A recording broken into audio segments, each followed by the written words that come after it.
Assalamualaikum, selamat malam. Ketemu lagi dengan saya Ahmad Armada 7. Perang Ukraina dengan Rusia belum selesai. Banyak orang kehilangan sanak saudaranya karena perang di Ukraina. Tapi kebanyakan ya, secara keadilan di bangsa kita sendiri itu banyak yang nggak adil loh. Saat kita melihat sisi kemanusiaan di Ukraina, biasa saja. Biasa saja. Di Indonesia ini kalau soal opini itu kebanyakan itu lebih kepada apa? Tergiring opini soal yang berbau agama. Padahal di Ukraina orang Islam juga banyak. Orang Kristen, orang Yahudi juga ada. Banyak lah. Mereka pada mati itu juga urusannya kemanusiaan. Sama sesungguhnya. Padahal di Islam itu jelas diajarkan untuk berbuat adil. Tapi kita saat ini berbicara soal Palestina dan Israel. Bayangin saja, Ukraina belum kelar, Rusia belum kelar, ditambah lagi urusan Israel Palestina. Ini menjadi pintu-pintu peluang orang-orang yang yang usil atau orang-orang yang mencari dana donasi. Kebanyakan begitu. Kalau Anda hitung ya, soal donasi Palestina atau donasi lainnya lah sampai ke Suriah dulu zaman dulu itu, berapa kira-kira donasi yang disalahgunakan? Kemarin itu kan ada kasus itu soal donasi, ketahuan. Ternyata banyak bukan main. Itu yang ketahuan. Lalu berapa triliun sebelumnya banyak kejadian. Orang selalu pakai donasi Palestina, Rohingya, Suriah, banyak lah gitu loh. Mereka selalu suka dengan hal itu. Dan yang paling kurang ajar, mereka menggunakan dogma-dogma agama, bayangin saja. Kalau kita melihat secara jernih seakan-akan itu kemanusiaan itu hanya dimiliki oleh orang-orang yang selalu berkata saya Islam. Padahal tidak, seluruh manusia itu butuh kemanusiaan. Seluruh manusia itu butuh donasi jika memang saat itu membutuhkan, terutama saat perang. Kalau kita mau adil, coba berapa penyelewengan dana-dana donasi. Bahkan sekarang pun udah ada lagi kan donasi ke Palestina. Kalau mau donasi saran saya ke PBNU saja, ke Lazisnu. Pokoknya ke ormas-ormas yang sangat kompeten atau ke kedutaan Palestina juga bisa. Nah soal Palestina ini, waduh ini masalahnya nih. Dari tahun 1917 itu terjadi. Tapi sebelumnya berawal dari apa sih sesungguhnya? Dari dokumen dari tahun 1860 itu.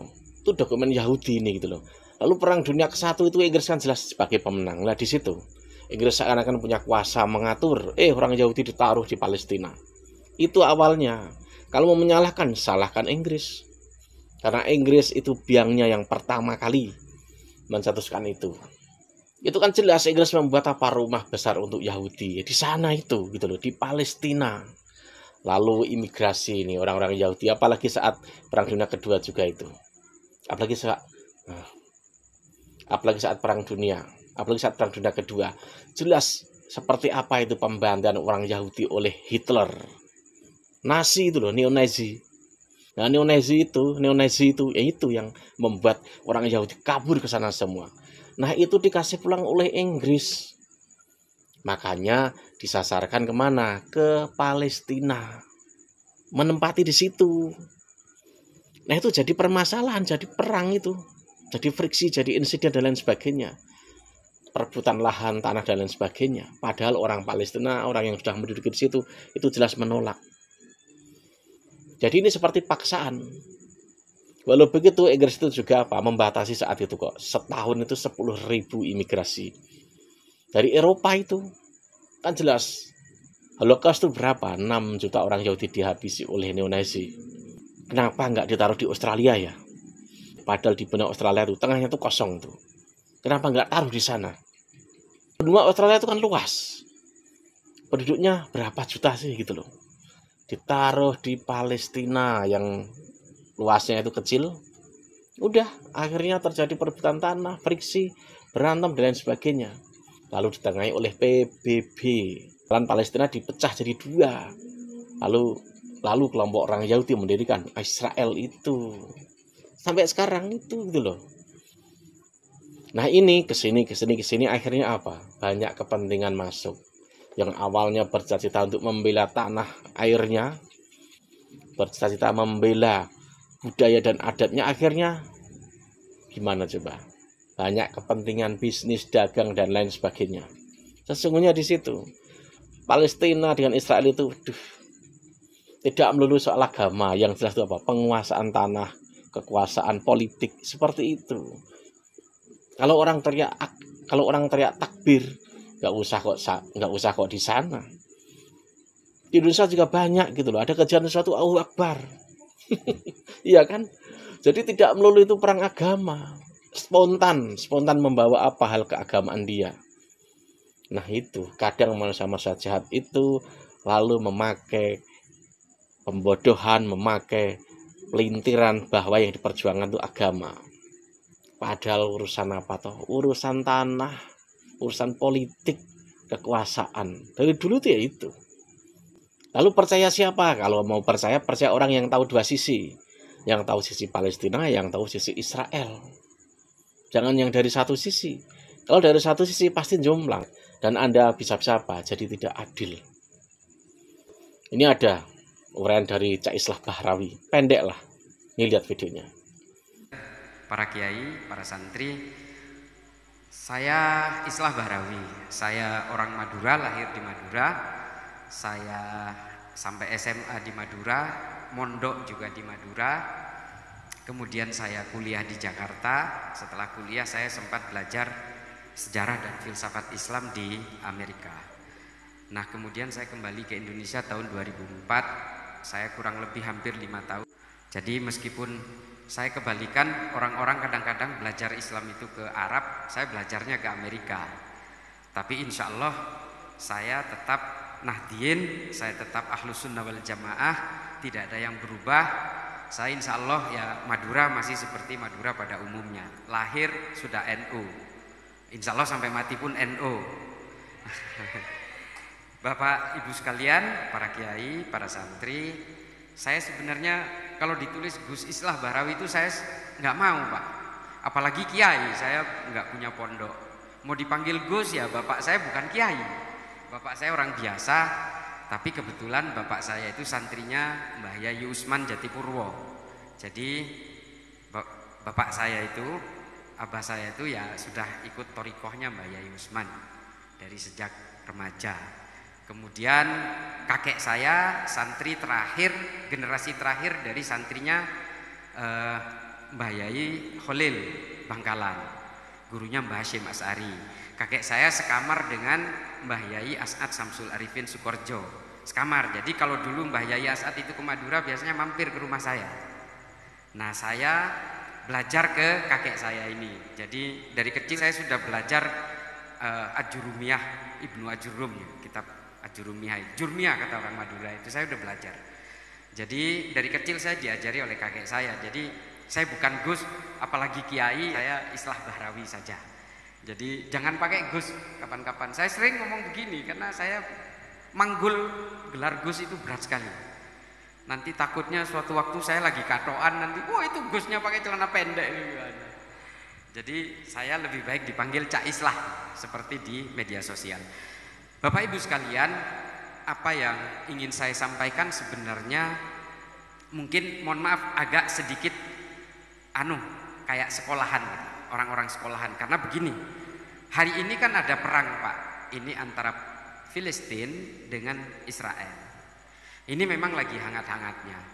Dan saya memang sering kali diserang ketika ngomong bahwa perang Palestina dengan Israel itu sebenarnya bukan perang agama.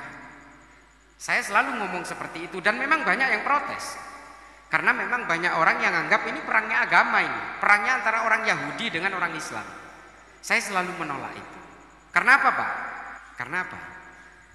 Karena perang antara orang Arab dengan orang Yahudi ini sudah terjadi sejak sebelum adanya agama Kristen. Sebelum Kristen ada, sudah ada perang antara orang Arab dan orang Yahudi Pak di situ. Sebelum Islam ada, itu sudah terjadi perang antara orang Kristen dan orang Yahudi juga. Dan ketika Islam itu lahir dalam bentuk agama dengan pemeluk-pemeluk di Timur Tengah, perang antara orang Islam dengan orang Yahudi dan orang Kristen itu sudah ada Pak di sana itu. Ini saya ceritakan sejarahnya. Sebelum Kristen itu ada, sudah ada perang antara orang Romawi dengan orang Yahudi, Pak. Ini sebelum Kristen, sebelum Nabi Isa, sebelum ada Injil, jauh sebelum itu. Kira-kira 200 tahun sebelum Nabi Isa, itu sudah terjadi perang di Yerusalem dan Baitul Maqdis. Kalau kata orang Arab itu kan Baitul Maqdis. Dan itu nama umumnya Yerusalem. Itu sudah ada perang, Pak. Yang berperang di sana itu namanya Kaisar Titus Vespasian. Sudah ada perang di situ. Dan lagi-lagi ketika itu mengatasnamakan agama. Kenapa mengatasnamakan agama? Sejak sebelum ada Kristen, sebelum ada Islam, di Yerusalem itu memang sudah menjadi ikatan sejarah dari berbagai kepercayaan yang ada sebelum itu. Lalu kemudian ada Kristen. Orang Kristen berperang dengan orang Yahudi di situ. Selama ratusan tahun memang sudah berperang di situ. Lalu kemudian muncul Islam. Sudah ada perang juga antara orang Islam dengan orang Yahudi di situ. Karena memang salah satu watak orang Yahudi ini kan selalu mengaku bahwa dia itu adalah umat manusia pilihan Tuhan. Dan dia itu menganggap mereka ini adalah umat terbaik. Jadi orang lain ini kalah terbaiknya daripada orang Yahudi. Itu jadi kalau mau dibilang orang Yahudi ini punya bakat kesombongan, ya memang kesombongan. Memang banyak, dan itu di dalam sejarah-sejarahnya orang Kristen, sejarahnya orang Romawi, sejarahnya orang Islam. Orang Yahudi ini karena dia peletak pondasi dasar dari kepercayaan kepada tauhid, maka mereka kemudian menjadi sombong memang. Jadi kalau kita mau bicara soal tauhid, yang meletakkan pondasi tauhid pertama itu kan Nabi Ibrahim. Nah ini memang hidup di tengah-tengah bangsa Yahudi, sehingga orang-orang Yahudi itu merasa jumawa, sehingga bangsa-bangsa lain itu memang dianggap rendah. Perang selalu terjadi, Pak. Makanya di berbagai kitab-kitab tarikh, di dalam kitab-kitab sejarah Islam itu disebut bahwa Baitul Maqdis ini terbangun dari lapisan darah yang betul-betul setahap demi setahap. Jadi orang hari ini kalau datang ke Baitul Maqdis itu sebenarnya berada di tumpukan darah yang berlapis-lapis. Saking sering terjadinya perang di situ. Sampai orang Kristen Rusia, Pak, itu berperangnya di sana. Orang Islam pada zaman Bani As-Saffah, pada zaman As-Saffah, khalifah pertama pada zaman Bani Abbas ya, itu juga sudah berperang di situ. Nah, ini sebenarnya bukan perang antar agama, Pak. Kenapa saya mengatakan begitu?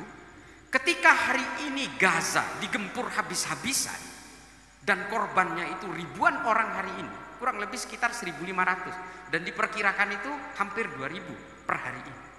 Kalau ini diidentikan dengan perangnya antara orang Yahudi dan orang Islam, berarti Islam dong yang kalah. Makanya saya katakan ini bukan perang agama, ini perangnya orang Arab dan orang Yahudi sebenarnya. Yang di Palestina sendiri bukan orang Islam semua. Teman saya, Pak, tiga-tiganya di Amerika ketika saya sekolah itu, tiga-tiganya orang Kristen dari Ramallah, orang Palestina. Dan saya punya teman Yahudi 2 orang, dia ini betul-betul penganut Torah Jesuit namanya. Ini justru menghendaki kemerdekaan terhadap Palestina dan anti terhadap negara Israel. Ini orang Yahudi yang rambutnya kriwil-kriwil pakai kayak topi petani hitam itu. Nah itu teman saya dua-duanya seperti itu. Dan dia paling anti dengan Israel, dan dia justru mendukung kemerdekaan Palestina. Bukan orang Islam itu. Dan di Israel, Pak, kalau yang sudah pernah ke sana, itu ada masjid di sana. Di Israel sendiri, di Tel Aviv itu ada masjid yang setiap waktu sholat ya azan pakai speaker, Pak, pakai toa seperti di sini. Biasa aja. Dan orang-orang yang berada di sekitaran masjid itu ya sama seperti orang di sini yang jualan berbagai makanan yang sangat Islam. Nah ini adalah pertarungan antar bangsa. Kalau kita mengatakan ini bukan perang agama, iya. Tapi kalau kita mau mengatakan Israel itu adalah negara penjajah, saya setuju. Karena memang ini adalah proses kolonisasi yang dilakukan oleh Israel. Ini mohon maaf, saya memang agak cerita ini karena agak nggak bisa saya menurunkan bagaimana cara saya menyampaikan, karena memang sejarah-sejarah tentang peperangan di Israel ini banyak ditulis oleh berbagai ahli sejarah, terutama oleh Al-Mas'udi dan juga oleh ahli sejarah dari orang non-Islam namanya Simon Sebag Montefiore. Diceritakan semua dan klop antara sejarah yang ditulis oleh para ahli sejarah Islam dan orang-orang non-Islam ini sama, ceritanya sama. Artinya, Pak, kalau kita mau mengandaikan perang Israel dan Palestina ini sebagai perangnya orang Islam dan orang Yahudi, saya takut nanti kalau terjadi kekejaman terhadap orang Israel dianggap orang Islamnya kejam. Kalau terjadi peperangan besar-besaran dan yang kalah total itu adalah orang Palestina, saya takutnya dianggap ini orang Islam yang kalah. Karena setiap agama itu tidak ada yang mengajarkan pembunuhan, Pak. Tidak ada orang yang diajarkan untuk membunuh siapapun kecuali dalam peperangan yang saling serang. Ini di dalam Islam. Makanya Rasulullah diingatkan oleh Allah. Ketika dalam perjanjian Hudaibiyah dikatakan, Muhammad, kamu harus tahu bahwa perdamaian itu adalah kemenangan yang paling nyata. Artinya kita semua ini diminta untuk berdamai. Nah ini Rasulullah betul-betul menyadari. Bahkan ketika Rasulullah berdakwah di Taif misalnya, ditimpukin batu oleh orang-orang Taif sampai giginya berdarah. Yang nggak terima justru malaikat. Yang nggak terima itu justru malaikat. Muhammad, mau dibalesin nggak mereka? Kata Rasulullah, wih jangan. Saya meskipun mereka itu menimpuki saya dengan batu dan sampai gigi saya berdarah dan saya sakit, saya masih berharap anak keturunan mereka nanti akan mengikuti saya. Dan betul, orang-orang Taif hari ini beriman kepada Islam.